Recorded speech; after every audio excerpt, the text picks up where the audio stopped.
Joining me now, Republican Senator John Kennedy. He chairs the Appropriations Subcommittee, where HHS Secretary Alex Azar and Acting Homeland Security Secretary Chad Wolf appeared yesterday. Senator, good to see you this evening. Thank you.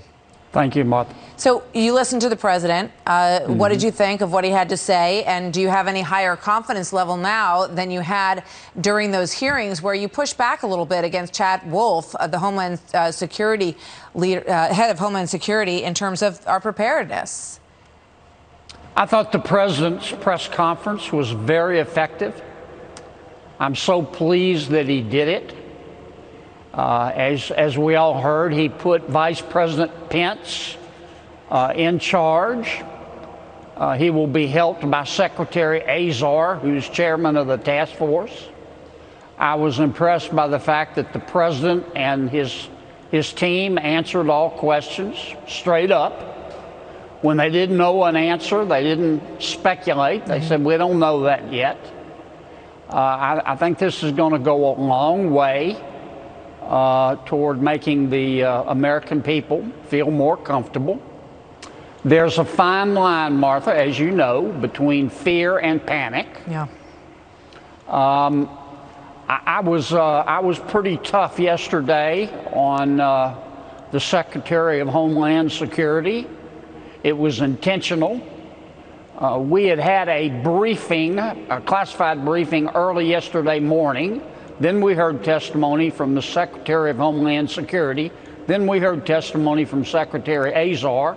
Later in the day, one of the president's aides from the White House made a comment on TV, and many of them were saying different things.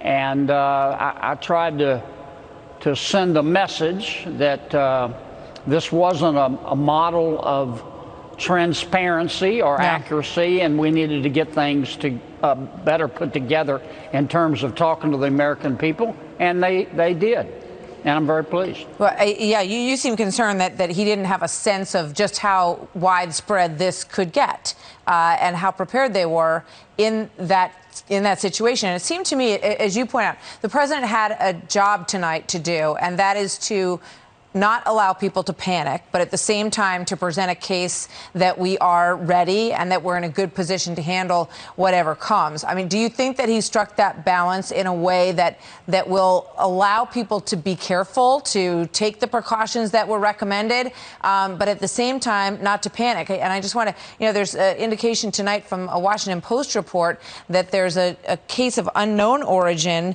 in Northern California this evening, and it is likely that we are going to hear more of this based on what we just heard. The answer to your question is yes. I thought the president did a good job. The president, he doesn't talk to the American people like they're morons, like so many people in Washington, D.C. do. He answered the question straight up when he didn't know. Yeah. He was asked, well, is it inevitable that this is going to spread? He said it could spread, but it may not spread.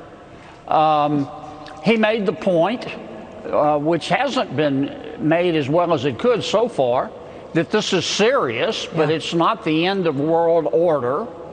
We're not all going to die. He said this will end, and he also said that we have to work together. Before I let you go, Senator, and he did point the finger a bit at Nancy Pelosi for what he saw as a politicalization of this issue, saying, this is a time when we really all have to work together. Do you think that message is going to get across to the other side of the aisle? I hope it does, and it was the right message. Now, listen, I heard Senator Schumer today, and I heard Speaker Pelosi. And it's clear to me they're trying to politicize this. They're still driven by partisan rage. I understand politics, but this is not a time for politics. This is a time to look the American people in the eye, tell them the truth. If we don't know the answer, say we don't know yet, but as soon as we get it, we'll give you the answer. And I think Pence and Azar are the two people who can do that well. The president said he wanted to take advantage of the talent that he had right in the White House. Didn't he see the need to go outside for Azar? Yeah. And the president called me last night, and we talked very frankly about this. I talked to Secretary Azar last night, and I thought it was a very good press conference. Senator, thank you very much. Always good to see you, sir. Mark. You bet. You too.